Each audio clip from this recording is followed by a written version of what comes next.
अस्सलामुअलैकुम, welcome back to my YouTube channel.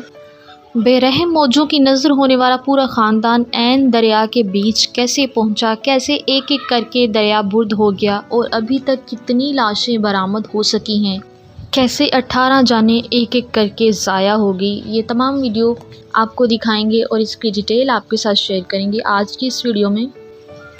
आपको बताते चलें, सियालकोट से ताल्लुक़ रखने वाले एक ही घर के 12 अफराद सैर करने नारान कगान जा रहे थे कि रास्ते में स्वात में रुकने का प्रोग्राम बना लिया। सुबह के 9 बजे सारी फैमिली दरिया के किनारे बने होटल से नाश्ता लेकर दरिया की खुश्क जगह पर जाकर बैठ गई।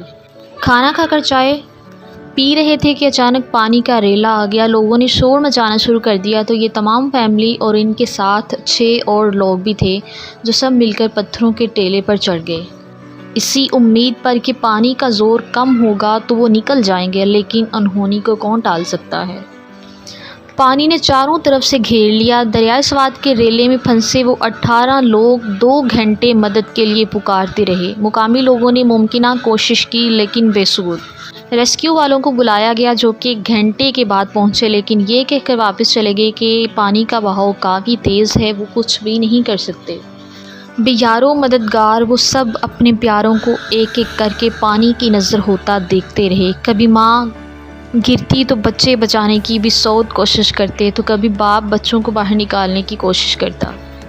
कहते हैं कि मौत खौफ है, लेकिन मौत को अपनी आंखों से देखना उससे भी बड़ा खौफ है। और जब इंसान अपने प्यारों को अपने हाथों से मौत के हवाले करता है तो इसके लिए क़यामत ख़ेज़ लम्हा होता है।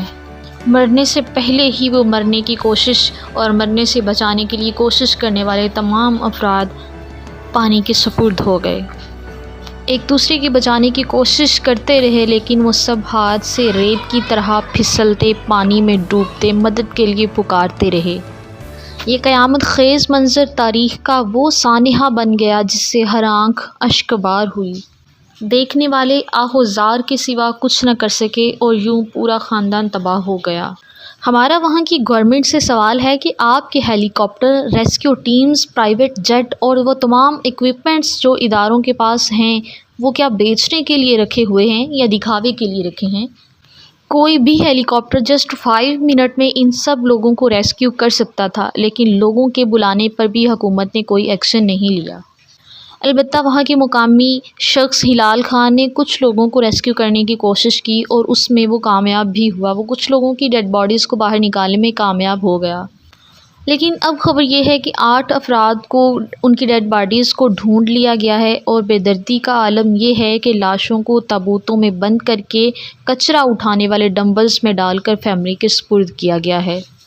लेकिन क्या अभी तक हुकूमत सो रही थी? वहाँ ना कोई डेंजरस साइन, ना सिक्योरिटी, ना कोई वहाँ जाने से रोकने वाला, ना कोई बताने वाला।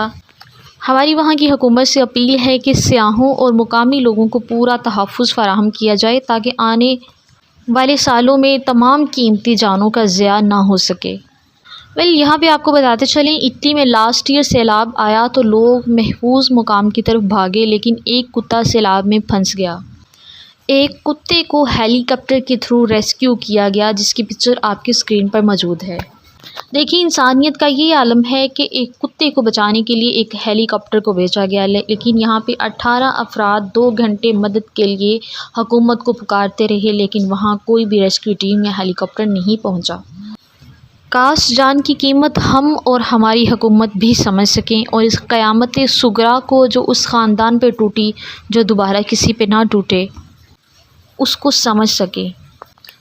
आपकी इस बारे में क्या राय है, कमेंट सेक्शन में ज़रूर बताइएगा। दरियाए स्वात और स्वात में जाने वाले तमाम सियाहों के तहफ़्फ़ुज़ के लिए हुकूमत को क्या करना चाहिए, अपनी शऊर और राय का इज़हार ज़रूर कीजिएगा। मिलते हैं किसी और अच्छी और इन्फॉर्मेटिव वीडियो के साथ, तब तक के लिए बाय बाय।